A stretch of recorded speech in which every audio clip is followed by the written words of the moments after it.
Welcome back to the deep dive. Okay, let's unpack this. Today we're taking a deep plunge into performance psychology with Jim Afremo's book, The Champion's Mind. Now, when you hear champion, maybe you automatically think, elite athletes, pro Right, sports. Olympics, that sort of thing. Exactly. But what Afremo argues, and I think brilliantly, is that this champion mindset, it's not just for the sports arena, whether you're aiming high in your career or maybe just navigating tough life stuff or even pushing your own personal bests. These principles apply across the board. So our mission here is to pull out the real nuggets, the key takeaways, maybe even some surprising bits from Afremo to give you a shortcut, really, to understanding and building that mindset yourself. Yeah, and that universal idea hits you right from the start, doesn't it? Yeah. Afremo has this quote, the vision of a champion is someone who is bent over, drenched in sweat, at the point of exhaustion when no one else is watching. It just cuts through the noise, It's not about the spotlight, it's about that grind. It really sets the stage for why things like confidence, concentration, composure, why they're so fundamental no matter what you're trying to achieve. That really does set a powerful tone. Okay, so let's dig into where Afremo kicks things off. He lays out these three foundational principles, kind of the starting blocks. First, there's the never give up zone. And it's more than just, being stubborn. It's about actively looking for new challenges, actually thriving when things get tough. Embracing the discomfort. Yeah, right. Then the second one is about finding long-term win-win solutions. So not just what's good for me, but what works for everyone involved, a bigger picture view. And third, sticking to key rules and routines, especially those pre-performance routines. Building consistency, not leaving success up to chance. And what really struck me was his point that real champions compete against themselves, primarily. Ah, yes, the internal competition. Exactly. It's about self-improvement. And he says, look, whether you're in sport or business, the biggest obstacle is usually the same thing. That negative, self-critical voice in your head, that inefficient mindset. That's such a crucial distinction, shifting the focus inward. And these principles, they're not just abstract ideas, are they? They really set the groundwork for developing specific mental tools. Afremo boils it down to three core skills needing constant work: concentration, composure, and self-esteem. Right. And he drives it home with another great line. A champion makes greatness happen, despite what may happen, despite what may seem like impossible odds. That's powerful. It's not about ignoring the bad stuff. No, not at all. It's about building that internal strength, that agency to basically shape your own response, regardless of the circumstances, believing you can overcome. So, okay, we have the foundation. The next logical question is how? How do we actually build these skills? And Afremo is pretty direct here.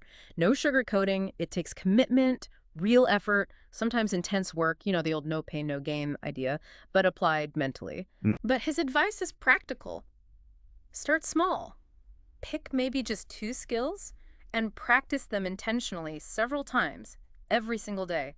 Build that base. That consistency is key. Absolutely. So let's unpack a few of these key skills he focuses on. This is where the rubber meets the road, right? Let's do it. Okay, first up, goal setting. He uses this great little phrase, think it, then ink it. Oh, yeah, I like that. It's simple but effective. Don't just vaguely wish for something, write it down. Short-term goals, long-term goals, and this is crucial, make them measurable. He actually asks directly, where are your goals written? Are they measurable? How do you track them? It forces you to get specific. And that act of writing, the inking it, it does something, doesn't it? It makes it tangible. It's not just a thought floating around anymore. It's a commitment on paper.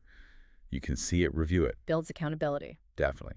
Which then feeds perfectly into the next skill, mental imagery. Or as he puts it, visualize to actualize. Right. And this isn't just daydreaming about success. No, it's active rehearsal. Exactly. Creating really vivid, multi-sensory mental run-throughs.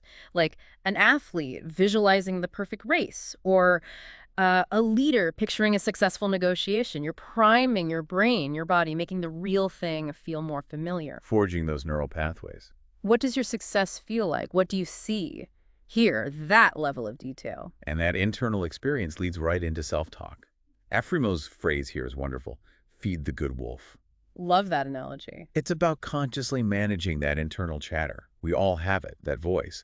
He argues we need to deliberately cultivate the positive side, create affirmations, repeat them, not just empty words, but strategic mental cues to fight off the inevitable self-doubt, the bad wolf. So it's like active mental counter-programming. It reminds me of that Rocky line, nobody owes nobody nothing. You owe yourself, taking ownership. Right. And Aframo brings up this idea I found really interesting, selective amnesia for failure. Yeah, yes, that one's good. It's not about pretending mistakes didn't happen. It's about choosing not to dwell on them. Learn the lesson, okay, fine, but then consciously shift focus back to the positive, back to what you can control, like mental hygiene. It's a smart strategy. That's selective amnesia. It stops you from getting bogged down in rumination, frees up mental energy, and that energy is vital for building mental toughness. Which he calls building your inner strength bank account. Exactly. It's resilience, perseverance, sure. But specifically, it's that ability to push through on the bad days. When you're tired, not feeling it, things are going wrong. Yeah. He says it's the ability to remain positive and proactive in the most adverse of circumstances. Push through on your down days. It's about that consistent effort when everything in you wants to just stop. That really feels like where the separation happens, doesn't it? Doing it when it's hard. And this toughness naturally fuels confidence, which Aframo says you need to flex like a muscle, believing in your preparation, your skills, your ability. And he busts a myth here, I think. He says really high confidence isn't necessarily a problem. Right, as long as it's earned. Exactly. As long as it's backed by hard work, smart work, and you avoid complacency. He says champions hate losing, sure, but they can't be afraid of defeat. Fear paralyzes. Confidence, when earned, keeps you moving forward. And what's so fascinating here is how all these skills weave together. You can't really isolate them, like breath control, which he also talks about. It's not just for nerves. It impacts focus, composure. Precisely. Right. Boosts toughness, confidence, everything, or even enjoyment. Finding some humor or pleasure, even when things are tough. It stops you from overthinking. It's this whole integrated toolkit you build piece by piece through that consistent practice. Okay, so pulling these threads together. What does this all mean for continuous improvement, for facing down challenges? Aframo introduces this concept, anti-fragility. Ah, yeah. That's a powerful one. Beyond resilience. Right. Resilience is bouncing back. Anti-fragility is bouncing back stronger. Actually thriving on stress, using chaos to get better. Turning disruption into an advantage. Exactly. And he says the keys are actively embracing challenges, not just tolerating them, setting and tracking goals meticulously. And this is important. Planning for real rest and recovery. It's not about burning out. It's smart, sustainable growth. That difference between resilience and anti-fragility really shifts how you think about growth, doesn't it? It's not just surviving difficulty, it's leveraging it. Yeah. And this connects perfectly to his advice. Never train as if you are the best out there. Train as if you are miles behind. Keep that hungry mindset. Keep that hunger, yeah. Yeah. That relentless development. It fights off complacency, keeps you searching for that edge. Which reminds me of that Steve Young quote Aframo uses. The principle is competing against yourself, about being better than you were the day before. The mastery approach. Exactly. Falling in love with the process, the striving, not just the outcome, becoming the best you. And core to that, he argues, is self-reflection. He calls it almost a superpower. And he gives a great simple structure for it.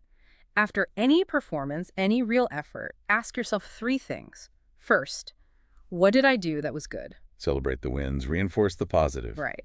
Second, what do I need to do better? Identify those growth areas. And third, what changes should I make to become the best version of myself? That turns reflection into an action plan. It's a constant learning loop. And to make that reflection really stick, he suggests a couple of very practical tools for accountability. First, keep a champion journal. Okay. Not just random thoughts, but using those same 3 questions. What was good? What needs work? What changes? Apply them to your mental game, your technical skills, your tactics. It forces precision. I like that. Structured reflection. Yeah. And the second tool is even more direct, maybe more profound. It's literally looking in the mirror. He tells this story about a monk. People ask why he carries a mirror. He pulls it out, shows it to them, and says, essentially, I look into it in times of trouble. It shows me the source of my problems and the solution. Wow. So radical self-responsibility. Exactly. Owning everything, your attitude, your effort, your character, your preparation. It makes you ask that tough question. What am I maybe not taking full responsibility for here? That's a challenging thought, a real gut check. This whole deep dive, it just hammers home how much high performance is an inside job. Yeah. So Aframo kind of wraps it up with three final, really potent lessons that bring it all together. First, look in the mirror every day, not vanity. It's for self-assessment, motivation, clarity, accountability, especially on the tough days. Keeps you honest. Prevents drifting. Right. Second, use the power of visualization. It's always there, your personal mental gym. Create those vivid success images. Build that belief, that desire. Turn pressure into fuel. Internal rehearsal. And third, maybe the bluntest one. Don't be a crybaby. Huh. Straight talk, yeah. Champions hate losing, absolutely. But they cannot be afraid of defeat. Fear kills performance. Take accountability. Your actions, your effort, your mindset, that's on you. Nobody else. That really sums it up. So as you're taking all this in, thinking about Aframo's insights, maybe consider this. This pursuit of greatness he describes, it's not really about these huge, dramatic leaps. It's more like a continuous stream of small, deliberate choices, small actions. So the question becomes, what's one small, intentional act you could start today, right now, to edge closer to your own champion mindset? Because as Aframo says right at the end, always remember, tough times require mentally tough responses. Powerful stuff. Take these insights, really think about them, apply them intentionally. Start building that champion's mind. We'll catch you on the next